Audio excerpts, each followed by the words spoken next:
Okay, let's dive into this. We're going to hit four distinct worlds today. First, the baby penguin disappearances. Then, the shark family royal hierarchy. Third, the shark bank robbery incident. And finally, the T-Rex hunting expedition. Let's get right to it. Part 1. The baby penguin disappearances, a case of unexplained attrition. We're going to look at this strictly as a statistical, mathematical mystery. So our dataset kicks off with a perfectly healthy baseline population. The text establishes that 5 baby penguins head out one day, over the hills and far away. It's your standard excursion, right? Like a normal family trip, nothing seems off at all. But then, the mother issues a very specific vocalization. The transcript literally spells it out as quonk, quonk, quonk. And boom, unexplained loss. Only 4 baby penguins come back. Think about that. That's an immediate 20% population drop, just like that. And guys, the pattern just keeps going. The 4 survivors venture out again. Mom repeats the exact same call, quonk, quonk, quonk.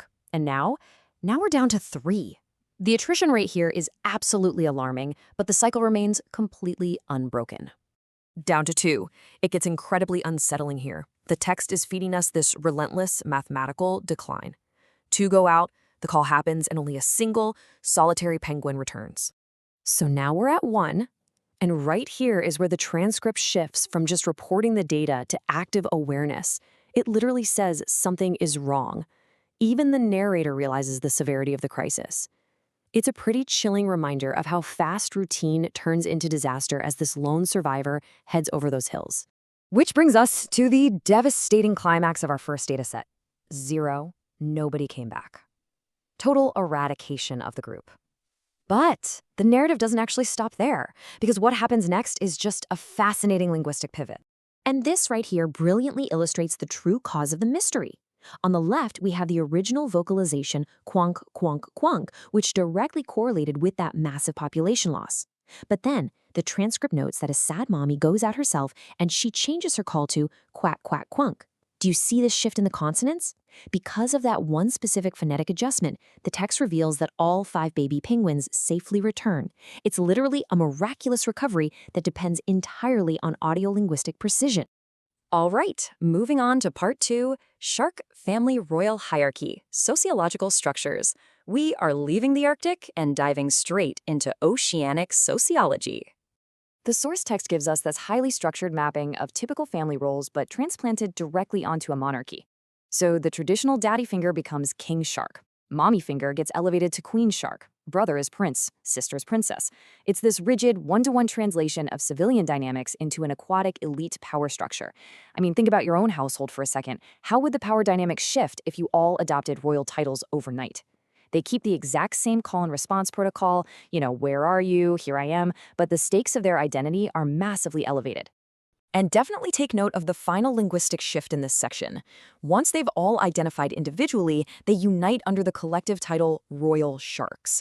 The text literally changes from the isolated, singular, here I am, to the incredibly powerful collective, here we are. It's a fascinating display of unified royal authority, just declaring its absolute presence in the ecosystem. Which perfectly sets us up for part 3, the Shark Bank robbery incident, crime and aquatic justice.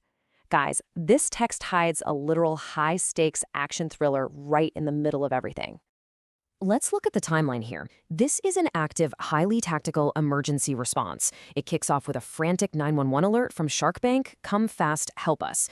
Immediately, the police sharks arrive to rescue and secure the perimeter. This triggers a massive high-speed chase, which culminates in the successful capture of the robbers. It is basically a masterclass in swift aquatic justice. And the transcript actually gives us the empirical data on exactly why these police sharks were so effective. They've got a strong physique, they swim incredibly fast, and this is crucial, they use loud sirens as a psychological deterrent. It explicitly says the sirens make the robbers run. It really makes you realize how essential specialized tools are for maintaining societal order, right? These sharks are perfectly evolved for law enforcement. And the community totally recognizes this. This section wraps up with this really profound quote of gratitude. "We are safe because of you. We are proud of you. Bravo, police sharks. Bravo." It's this moment of immense civic pride and relief after a really intense crisis. It gives some incredible emotional weight to the whole narrative. Finally, we shift to our fourth and final world, a prehistoric setting. Let's examine the T-Rex hunting expedition, Primal Survival.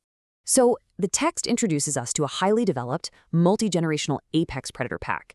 We're talking everyone from the baby T-Rex all the way up through the parents, right to Grandma and Grandpa T-Rex. What does this tell us?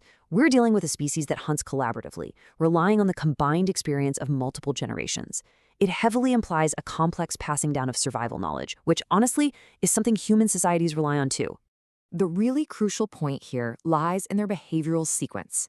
Step 1, let's go hunt. They set out as the aggressors, the ultimate apex predators. But then, an abrupt psychological shift. Step 2, let's run away. Think about that for a second. Something out there in the prehistoric wild was threatening enough to make a multi-generational pack of Tyrannosaurus rexes flee in absolute terror. Then step 3, they declare, "We are safe," which leads to step 4, this somewhat fractured but really meaningful conclusion, "and is happy." In mere moments, they went from predator to prey to just being grateful survivors. Which leaves us with this final thought. When we step back and look at all this data, the chilling attrition of the penguins, the power dynamics of the royal sharks, the high-stakes crime over at Shark Bank, and the sheer vulnerability of a T-Rex family, we really have to ask, are these just simple songs? Or is this text actually a profound reflection on survival, justice, and the ultimate fragility of life? I highly encourage you to look a little closer at the media we take for granted. Thanks for joining me on this explainer, and keep questioning the data around you.